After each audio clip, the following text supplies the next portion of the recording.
لهذا وما كنا لنهتدي لولا أن هدانا الله. ọba tó fi wá mọ̀nà ní mọ̀nà tọjọ́ tèmi tí ò bá sí pé ọlọ́run bá ń ṣe kí ọlá fi wá mọ̀nà ní àlè mọ̀nà fúnra wa. أشهد أن لا إله إلا الله وحده لا شريك له. à ń jẹ́ wípé kò sí ẹnìkan tá a máa fún ní ìbádà tó jọ ọlọ́run bá aláà lọ. رضي لنا الإسلام دينا. ọba yìí ló yọ́nú sí ìsìláàmù lẹ́sìn fún wa. وأكمل لنا به الفضل. ìsìláàmù yìí lọ́lọ́run fi parí gbogbo tí ń jẹ́ ọlá fún wa. وتم علينا به النعمة. gbogbo tí ń jẹ́ ìdẹ̀ra ìsìláàmù yìí lọ́lọ́run fi yanjú ẹ̀ fún wa. اليوم أكملت لكم دينكم وأتممت عليكم نعمتي ورضيت لكم الإسلام دينا. ọlọ́run ọba àlékè ọlá ní ọjọ́ tòní mo gbé ẹ̀sìn fún yín mo sì yọ́nú sí ìsìláàmù lẹ́sìn fún yín.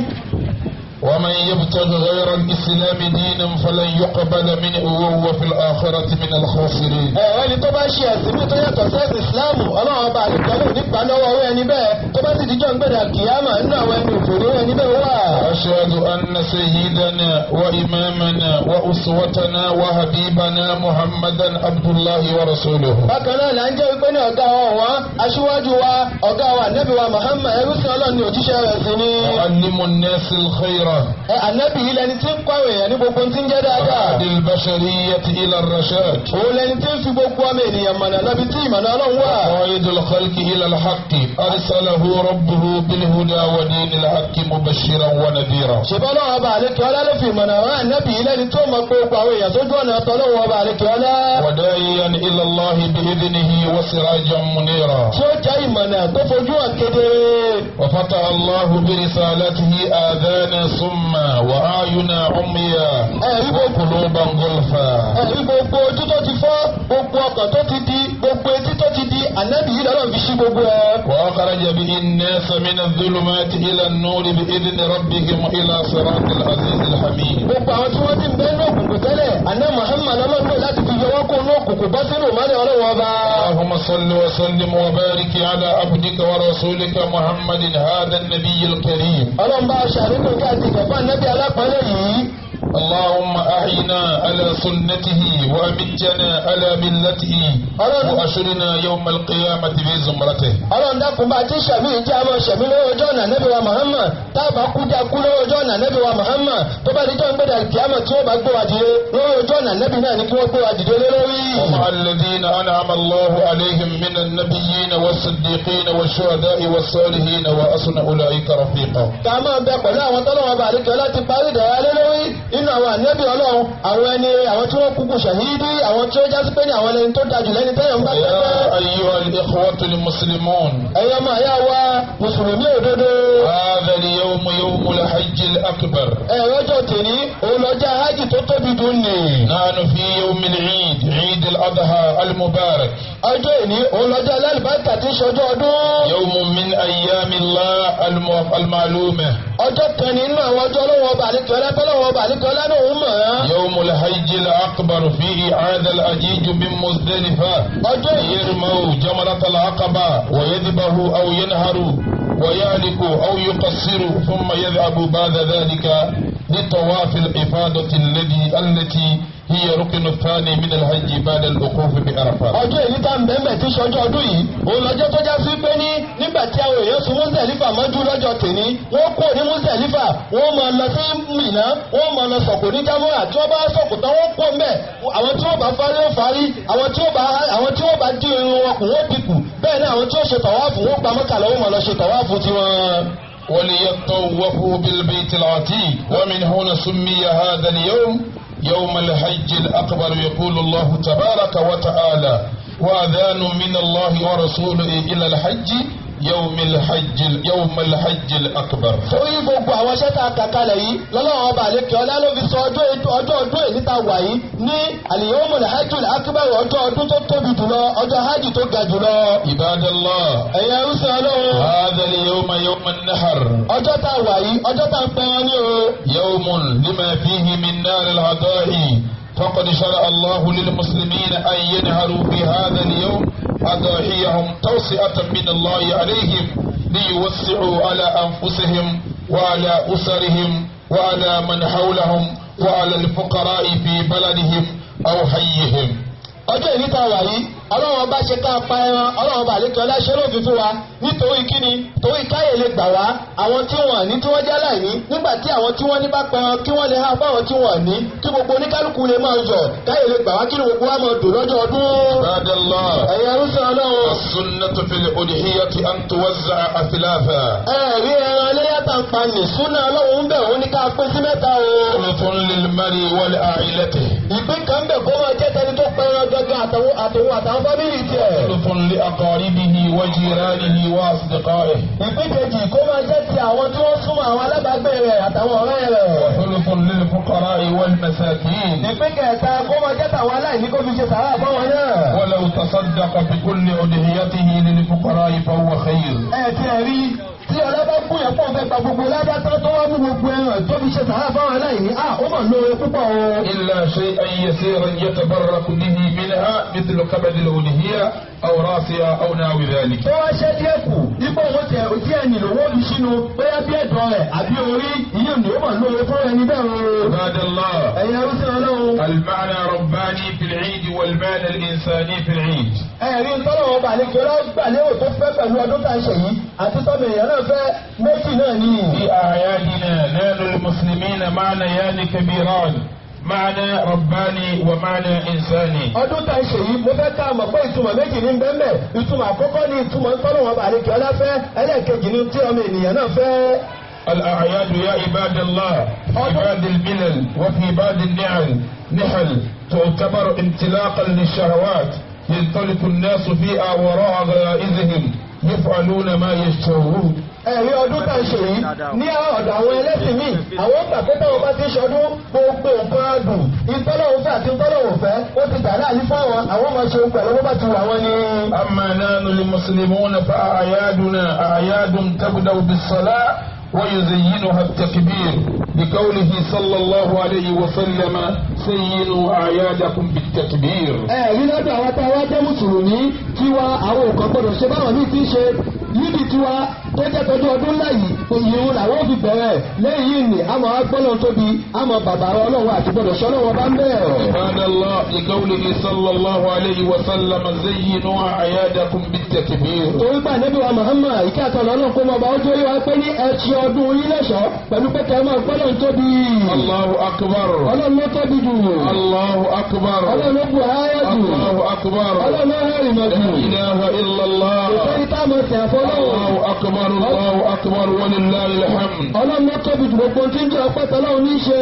Ibadallah. ẹ̀yin arúgbó ọlọ́run. Allahu akbar min kulli ma yahrusuhu an-nas. ẹ̀rí ọlọ́run ọba tá a wí yìí ó tóbi ju gbogbo tọ́mọ̀ èèyàn lè fẹ́fẹ́ lọ. min kulli ma yu'azzimuhu an-nas. ọlọ́run tóbi ju gbogbo tọ́mọ̀ èèyàn ń gbé tóbi lọ. Allahu akbar min ad-dunya wa ma fiha. ẹ̀rí ọlọ́run tá a wí yìí ó tóbi ju ayé àti gbogbo tí lẹ́nu ayé lọ. min fiddati ad-dunya wa dhahabiha. àti fàdákà ayé àti góòdù ayé ọlọ́run tóbi ju gbogbo lọ. Allahu akbar min petroli ad-dunya wa naftiha. pẹ̀trol táwọn èèyàn pa lẹ́lẹ́ àti ayé ọlọ́run tóbi ju gbogbo ẹ̀. الأسود والذهب الأصغر والذهب الأبيض الله أكبر. ọlọ́run ọba àlekọ́lá tóbi ju góòdù tútù lọ àti góòdù gbígbẹ àti gbogbo ọlọ́run ọba àlekọ́lá tóbi ju gbogbo ẹ̀ lọ. كلها لا تزن عند الله جناح بعوضة. ẹ̀rí gbogbo ayé bó ti wù bó ti tó yìí kò wọ́n ìyẹ́ ẹ̀fọ́ kan lọ́dọ̀ ọlọ́run ọba àlekọ́lá. ولا يكبر الناس من هذه الدنيا ويقدمها من هذه الدنيا. kí lọ́mọ èèyàn wọ́n pé kí lọ́mọ èèyàn ń gbé gẹ̀gẹ̀ kí lọ́mọ èèyàn ń gbé tó bínú ayé gan. عباد الله. ẹ̀yẹ ń sọ ọlọ́run. هذا اليوم يوم التكبير وتعظيم الله. ọjọ́ tá a wà yìí ọjọ́ tá a mọ gbọ́dọ̀ tóbi tá a mọ bàbá ọlọ́run. يوم صلاة لله. ọjọ́ tá a mọ kí o fọ́lọ́ yìí. يبدأ هذا اليوم بهذه الصلاة صلاة العيد. ìwé ìdí tá a kí. عيد الفطر قال تبارك وتعالى. níbi ìwé ìdí fítìrì tá a kí ló ń gbà wẹ̀ ọlọ́run ọba àlekọ́lá في عيد الفطر قالوا نزل قوله تعالى. ibẹ̀ ní gbọ́dọ̀ ọlọ́run ọba àlekọ́lá ti sọ̀kalẹ̀ tó قد أفلح من تزكى. ọlọ́run gbogbo ní lọ́sọ̀ ìlú àwọn ọ̀rọ̀ ti yege. فصلى. bẹ́ẹ̀ tí ọlọ́run ti fi kí o fọ́lọ́. في عيد الأضحى. ìlú lẹ́yìn نزل قوله تعالى. ibẹ̀ lọ́wọ́ ọlọ́run إنا أعطيناك الكوثر. فصل لربك وانحر. àwọn ọdún wa ẹ̀sìn ní àwọn ọdún wa ẹ̀sìn ní. àyà tí ń sọ́nà Al-Qur'ani pé qad aflaha man tazakka wa dhakara isma rabbihi fasalla. ọdún àwẹ̀ ló bá sọ̀kalẹ̀. wọ́n àpòlá àmì tazàká ẹni lè fẹ̀mí rẹ̀ mọ́ ó jẹ́ lọ́sọ̀lọ́ wọ́n dákàrà súnmọ́ rọ́bì yìí fásálà ìrántí ọlọ́run tó ń kírun irú ẹni bẹ́ẹ̀ ò jèrè nígbà táyà yẹn sọ̀kalẹ̀ ọdún àwẹ̀ lọ́gbà sọ̀kalẹ̀ nígbà ọdún ilé yàtúndé àyà mi tó sọ̀kalẹ̀ tẹ́ ẹ tún gbọ́n tóun náà ń sọ òun náà ń sọ pé iná àtẹ̀yìnà kàlẹ́kọ̀ sára fàṣọ́lì rọ́bìtà wọ́n ní hà ọlọ́run ní kó sọ̀rọ̀ kálá ti ọlọ́run yìí sọ̀rọ̀ kákìrì lọ́ka tó pẹ̀lú ìbádàlá. ẹ̀yà arúgbó ọlọ́run. ìdùnnà ìdù sọ̀láàtì wọ́tàkìbìrì ìdù ìbádàtì nílé ìṣàwà. rí ọdún tiwa ọdún ẹ̀sìn ni ọdún táwọn ọpọlọ tó fi táwọn bàbá wa ọlọ́run kì í ṣe ọdún táwọn ọmọ ṣe tó bá wù wá. ìbádàlá.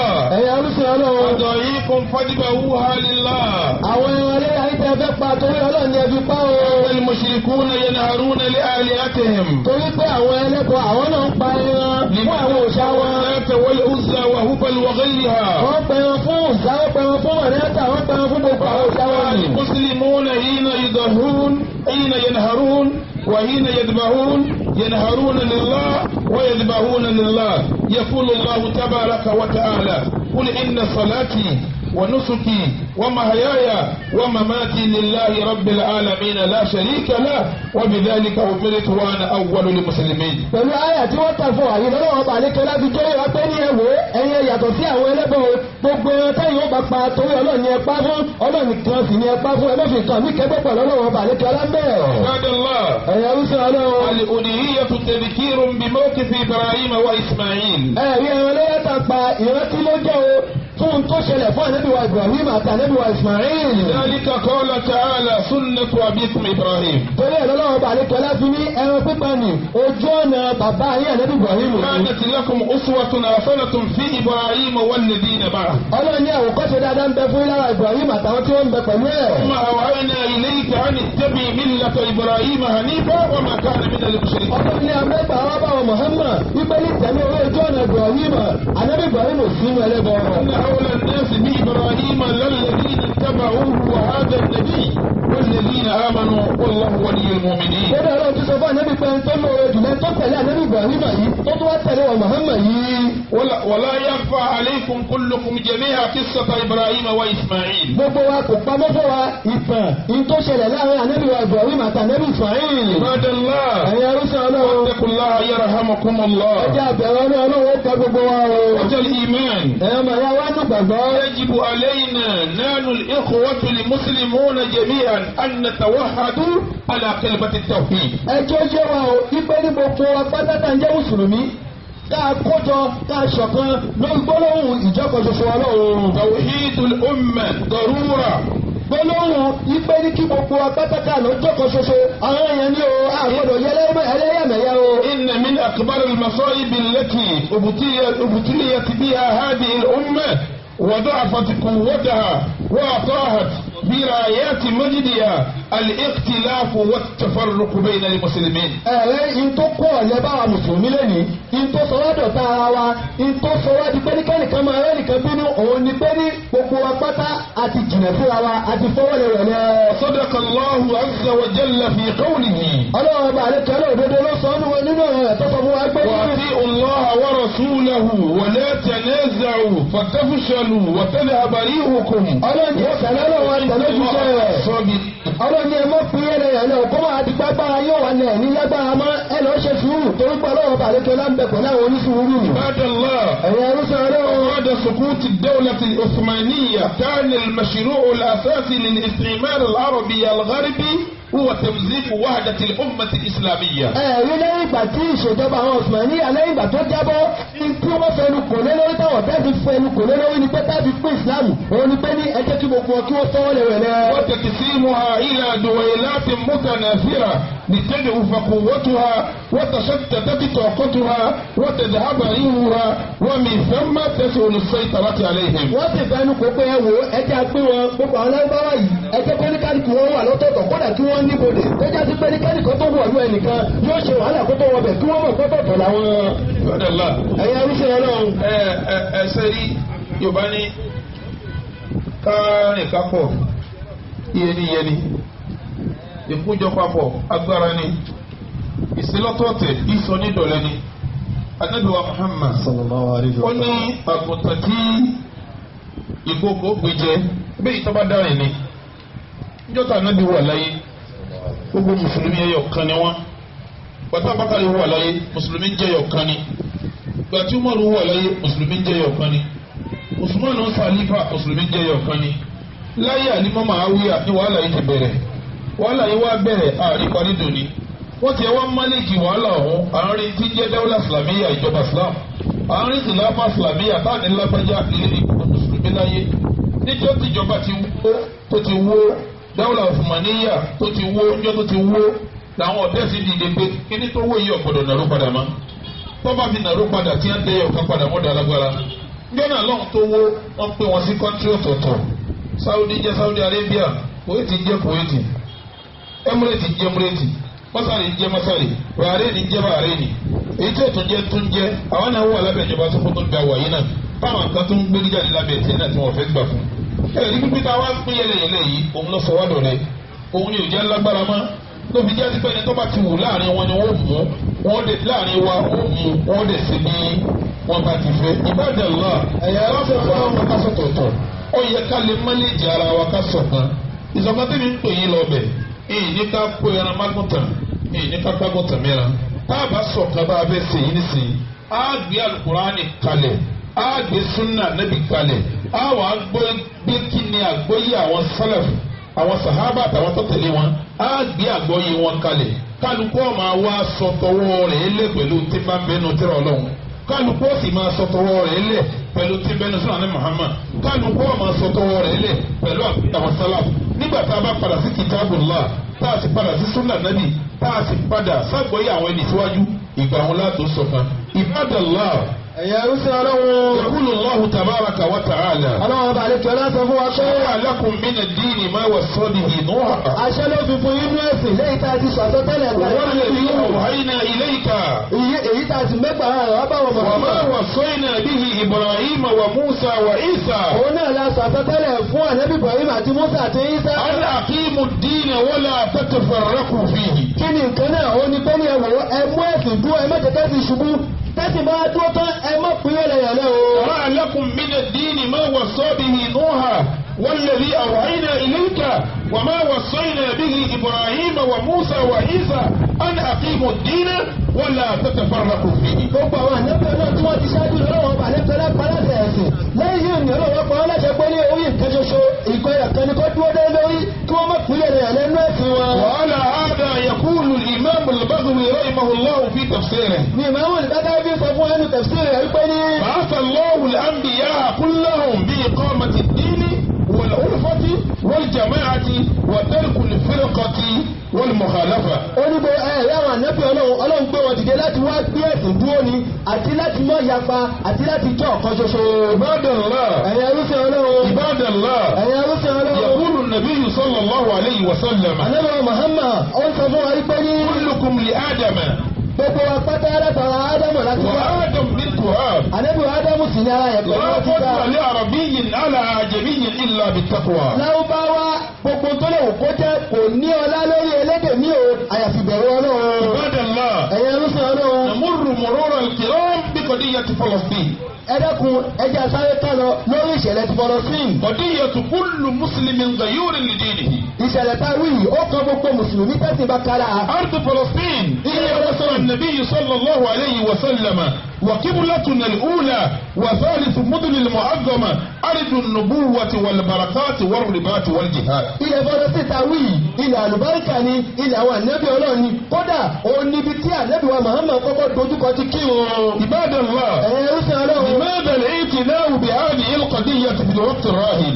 àsìkò tá a wà yìí kí ló wá dé táwọn ọ̀tẹ́ẹ̀sì tí wọ́n pa àwọn èèyàn pakúpa nínú. لماذا الاعتناء بهذه القضية في هذا الوقت الراهن؟ kí ló dé tàbí mẹ́ta kólé kan èyí tí ṣẹlẹ̀ nínú Palestine lásìkò tá a wà yìí. هو طغيان أمريكا وإسرائيل وأعوانهما على القدس والفلسطينيين. èyí tó fà ní pé ní ẹ̀rí àwọn Amẹ́ríkà àti àwọn yòókù wọn tí wọ́n ràn wọ́n lọ́wọ́ wọ́n ti dìde pé ní Palestine yìí o àbí ká gbá o gbogbo àwọn mùsùlùmí tó ti mẹ́ndà àbí ká pa wọ́n pakúpa. ما هو طغيان؟ lẹ́yìn tó jẹ́ pé ní wọ́n fi ń ṣàbòsí fún wọn ni. وجعل القدس عاصمة لإسرائيل. nítorí báyìí wọ́n ti sọ Kúdùsì wọ́n ti sọ di kápítà Israel. ونقل سفارة أمريكا من تل أبيب إلى القدس.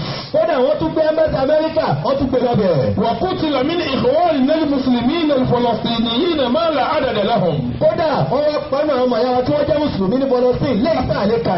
الذين يقومون بمظاهرات سلمية. àwọn tó já sí pé ni wọ́n ń dìde pé ẹ jẹ́ àyanjú kínní pẹ̀lẹ́pẹ̀lẹ́. روحانية. ẹ má fi wàhálà fà. حتى قتلوا في يوم العيد. kódà níjọ́ ọdún wọn tún pa wọ́n. عباد الله. ماذا يجب علينا اتجاه إخواننا في فلسطين؟ báyìí náà ti ń jẹ́ mùsùlùmí kí ló wá dẹ̀wọ̀n yẹn fún wa kí làwọn náà gbọdọ̀ ṣe. يجب علينا التضرع والتوجه إلى الله سبحانه وتعالى بالدعاء لهم. ẹ wo àlè lọ sọ́run tí ò bá wà rọrùn fún wa láti lọ sọ́run láti lọ bá wọn jà ní tó kù wá kù ní ká bẹ̀rẹ̀ sí ní bá wọn bẹ̀rẹ̀ wọn.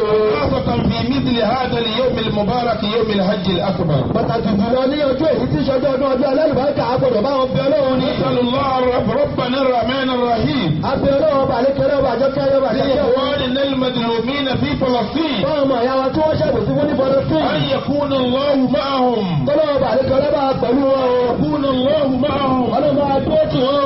وفي جميع إخواننا المسلمين المظلومين في مشارق الأرض ومغاربها. àti gbogbo àwọn ìyá wa mùsùlùmí níbi tó ń kí àti ibi títí wọ̀ tí wọ́n bá ṣàbòsí fún ọlọ́mọ pẹ̀lú wọn bá kó wọn yọ. عباد الله. ẹ̀yin arúgbó ọlọ́run. عباد الله. ẹ̀yin olùgbàgbọ́ òdodo. قضية فلسطين فيما ننظره الآن. ìdájọ́ ìṣẹ̀lẹ̀ tí ìṣẹ̀lẹ̀ ní Palestine bá ti ń wò yìí. وقد يكون فيما ذكره النبي صلى الله عليه وسلم بأن الحرب فيها حرب ينتهي إلى قيام الساعة. ó ṣeé ṣe kó jẹ́ pé níta nẹ́bí sọ ní ó padà ṣẹlẹ̀ wípé ní ogun tí ó ṣẹlẹ̀ ní Palestine òun lógun tí ó ṣẹlẹ̀ táyé fi parẹ́. ولا يكون ذلك إلا جهادا في سبيل الله. kò sí ní ṣẹlẹ̀ àfi kó jẹ́ pé ní a fi ń jagun sójú ọ̀nà Ọlọ́run ni. يقول الله تبارك وتعالى. Ọlọ́run bá lè kọ́lá sọ fún wa pé ní. وجاهدوا في الله حق جهاده. ẹ jagun sójú ọ̀nà Ọlọ́run bó ti jẹ́ kẹ́ ẹ jagun sí. ويقول الله تبارك وتعالى فينا نحن المسلمين. Ọlọ́run sì ń bá wa mùsùlùmí sọ̀rọ̀ wípé ní. إن الله اشترى من المؤمنين أنفسهم وأموالهم. Ọlọ́run ní òun ọba àlékẹ́ láti ra ẹ̀mí wa lọ́wọ́ wa àtàwọn dúkìá wa. لهم الجنة. tá a bá fi lè fi ẹ̀mí wálẹ̀ tá a kó dúkìá wálẹ̀. يقاتلون في سبيل الله فيقتلون ويقتلون. tá a máa jagun sójú ọ̀nà Ọlọ́run tí wọ́n bá ń pa wá káàánú wọn pa وعد wọ́n. عليه حقا في التوراة والإنجيل والقرآن. àdéhùn Ọlọ́run ọba àlékẹ́ lánìí ń bẹ́ẹ̀ náà táwọn ń bẹ́ẹ̀ nù ìdílé sí ومن أوفى بعهده من الله فاستبشروا ببيعكم الذي بايعتم به. ẹnikẹ́ni tó bá pé àdéhùn tọ́lọ́run ọba àlékẹ́ ọlá ṣe.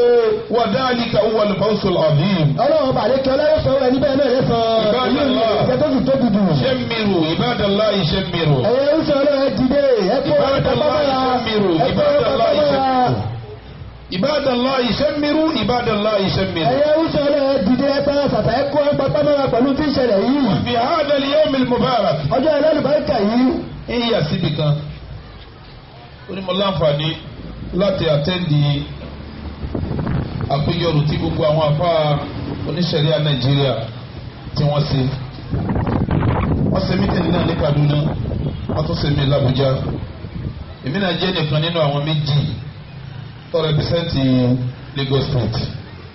wọ́n péjọ kó náà ní Supreme Council of Sharia in Nigeria. àpapọ̀ àwọn àfúnṣẹ̀ríà nílùú Nàìjíríà wọ́n ṣe mítìnì. èmi náà jẹ́ nítọ́ rẹpẹsẹ́ǹtì Lagos State pẹ̀lú kan nínú àwọn afá wa àgbà lẹ́kọ̀ọ́ bíbá yìí náà. nígbà tí wọ́n bá mítìnì lọ́wọ́ wọ́n fi rinlẹ̀ wọ́n sì gbé lámàánà fún gbogbo àwa tá a wà ní mítìnì pétọ́. ṣẹ̀ríà fi díẹ̀ múlẹ̀ àwọn afá ṣẹ̀ríà Nàìjíríà wọ́n dẹ̀ rí pé ọ̀rọ̀ ìbò dídì pẹ̀lú ọ̀rọ̀ ètò òṣèlú kìí ṣe tí àwa mùsùlùmí tá a gbọdọ̀ gbẹ̀yìn níbẹ̀ kìí dẹ̀ ṣe tá a fọwọ́ kékeré tá a fi mọ́. ọwọ́ pamọ́ sẹ́ni kọ̀ọ̀kan yín náà tí yọjú Facebook àbí yọjú Twitter àbí ń wo àwọn social media tó wà ta gbogbo ariwo tí àwọn míín náà ń pa nípa ẹgbẹ́ káàdì ìbò ẹ̀mẹ́nitẹ́ dìbò fún.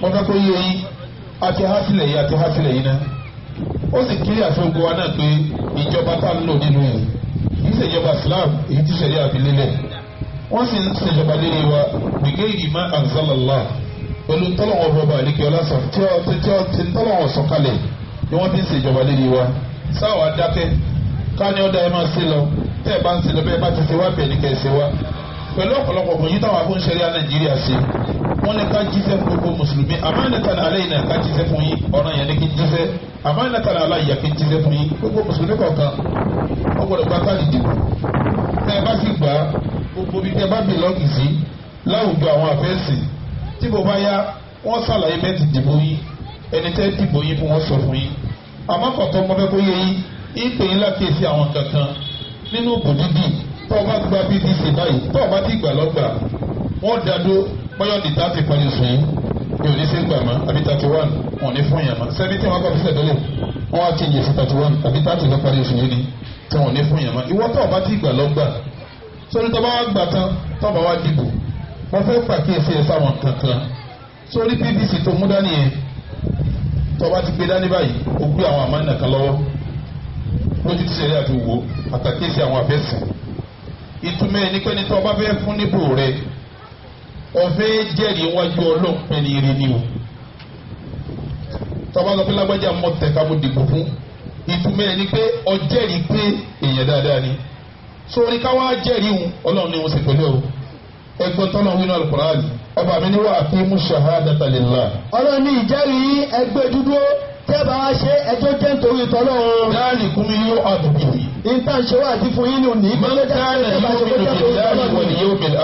ẹni tẹ́ jẹ́rìí pé tẹ́ bá dìbò yín fún kó jẹ́ ẹni tó gbọ́ lọ́wọ́ bá àlékọ́ ọlẹ́gbọ́ tó ti gbọ́dọ̀ gbẹ́dà kìámọ̀ sọ. sọ́ọ́tù tàlákì ló ti sọ yẹn sọ́ọ́tù lùbákàrà ọlọ́run tó sọ nǹkan mi ọlọ́run ní wàlá tẹ́kítùm ṣahádàtà. ọlọ́run ní ẹ má pa ìjẹ́rìí yín mọ́ o. wàlá tẹ́kítùm ṣahádàtà. ẹ má pa ìjẹ́rìí mọ́ o. wa man yaktumuha fa innahu athimun qalbuh. ẹni bá pamọ́ tó gbé ntí ntọ́jà kó gbé bọ́lódodo tó lọ gbé bọ́lómi irú ẹni bẹ́ẹ̀ ẹlẹ́ṣẹ̀ ni o. wallahu bima ta'maluna alim. gbogbo ntẹ́ ṣe lọ́wọ́ ọba àlekè ọlá mọ̀. tẹ́ ẹ bá gba PVC wọn ò gbọdọ̀ ra ọkọ̀ fi dìbò ẹnìkan ò gbọdọ̀ fún 2,000 10,000 bébì kan ní o tó sí o nítorí bá fi lè mú ọgbà káàdì ìdìbò mà pé ní Ọlọ́run ló fẹ́ fún níbò rẹ̀ mà pọ̀ fẹ́ jẹ́rìí pé nìyẹn ní Ọlọ́run ni òun ni mo fẹ́ fún níbò mi mùsùlùmí kan tí ń bá ń gbowó lórí ìdìbò ó jẹ̀bi jẹ́rìí o yóò dé sàkátẹ̀jọ́ àkèyàmá mùsùlùmí kì í gbowó nítorí mo fẹ́ dìbò fún lágbájá mùsùlùmí kì í gbadìẹ nítorí ìbò mùsùlùmí kì í gbáǹsẹ̀tì nítorí ìbò mùsùlùmí gidi kan kò ní máa sọ pé ọyá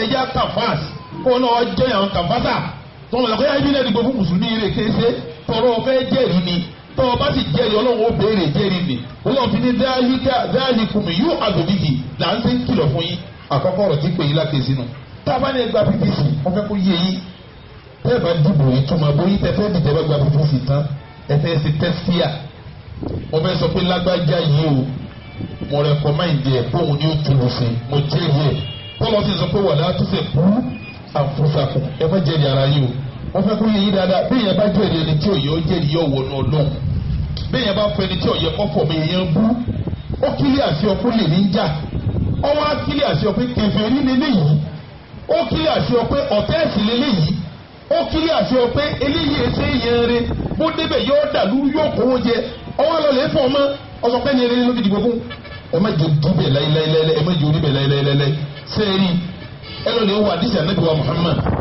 alahakimu na Isaburi lọ́gbà àdìsí nìwá àdìsí ní sí lálàáfíà ànábì sọ pé mọ́ wàlíyà min amri mùsùlùmí na shay'a. ànábì ní ẹnikẹ́ni tó bá ní kápá kankan nínú ọ̀rọ̀ àwọn mùsùlùmí tí wọ́n fi jẹ oyè kan. fa amara alayhim adam muhabatan. ìwé ẹni bẹ́ẹ̀ tí wọ́n fi àdéhùn sọ̀rọ̀ ẹni bẹ́ẹ̀ tó wá jà mọ́ àdéhùn. ọ̀fẹ́ nìkan jẹ àmírù muhabatan nítorí kó nífẹ̀ẹ́ rẹ̀ ó nídìí pàtàkì tó fi yẹn kó wọ́n lọ́jọ̀gá wọ́n fi ọ́ sípò wípé ọ̀yá ìwọ ni ọ̀yẹ̀ yẹn ọwọ́ àwọ̀ ẹnìkan sọ̀sọ̀sọ̀sọ̀ torí interest kan tó wà láàrin ìwọ pẹ̀lú rẹ̀ tí èsẹ̀ sìn ọwọ́ àrí pé òun lọ yẹ kọ́ yẹn ọwọ́ yẹn kí ni ànábì wí ànábì ní la yaqbalu Allahu minhu sarfan wala adlan hatta yudkhilahu jahannam. ọlọ́run ní ànábì nínú ẹni bẹ́ẹ̀ gbogbo tó bá ná fún ojú ọ̀nà tọ́lọ̀ wọn nígbà ẹ̀sìn tó bá ṣe ọlọ́run bàlẹ́kẹ́ ọlọ́run nígbà títí tí wọ́n fi wọnú náà jahannama. ọwọ́ jahannama o tó bá mú ọgbà PVC tó la fẹ́ lé alórí ká gba káàdì ìbò wọn ní ọlọ́ dìbò fún kébèrè o ìyẹn sì ni ó dìbò fẹ́ni tí ó bàdújẹ́ ìyẹn sì ni ó dìbò fẹ́ni tó ọmọ ní jàǹdùkú torí tó bá fi lè dìbò fún ìtumọ̀ ẹ̀ ni pé Ọlọ́run ò ní gbàṣẹ́ rẹ kò ní gbẹ̀sìn rẹ àbíkọ́ ọtọ́jà ìdámọ̀wò Ibadallah ọ̀rọ̀ ẹlẹ́kẹta níbi ọ̀rọ̀ kù fọwọ́ tawkilu واختيار الأصلح للمسؤولية كلا نقول توكيل ìní sílé afabraman ẹ bá mójútó ìyàwó àtọmọ mi ṣe mà pé mo fa lílé wọn ní ọwọ́ nù ni ẹni tá a fa nǹkan lé lọ́wọ́ ìtumọ̀ ẹni pé a fẹ́ fi ọ̀rọ̀ lu wálé lágbájá ní kódà kó ṣe àwọn ìdíwé gẹ́gẹ́ ti di àwọn kánsílọ̀ a fẹ́ fọ̀rọ̀ àdúgbò wálé ní ọwọ́ èyí tó jẹ́ ti odidi ìlú ìjẹ́ tẹ̀sí kẹ́ ń pè gọ́fúnà a fẹ́ fọ̀rọ̀ lu wálé ní ọwọ́ èyí tó jẹ́ ti gbogbo nàìjíríà ń pírẹsidẹ̀ntì kẹ́ ń pè ń afẹ́fọ̀rọ̀ gbogbo òwú wọlé ní ọwọ́ kọ́dà rẹ́pù ó fi kọ́ gbogbo tí ń jẹ́ náà sèlú ìtumọ̀ ẹni pé afẹ́ sọ pé wọ́n ní rẹpìsẹ́ntétìfù wa tó máa mójútọ́rọ̀ wa sórí lọ́lẹ́ wọnú alukurani tó bá débẹ̀ suratul Qasas ọba ń bẹ̀ nígbọ̀rọ̀ ànábì Musa àti Suhaibu ẹgbẹ́ tó wí afárá mọ́lẹ̀ bá ń tó fún wa inna khayra man ista'jarta al-qawiyyul amin. ó ní ẹni tó lóore jù lẹ́ni tí tó jẹ́ pé ó bá ṣòro òun lẹni tó lágbára tó sì lámọ̀ọ́nà. al-qawiyyul amin ẹni ó lágbára tó lè ṣe al-amin tó kàn balẹ̀ sí pé kò ní í jàmbá rẹ.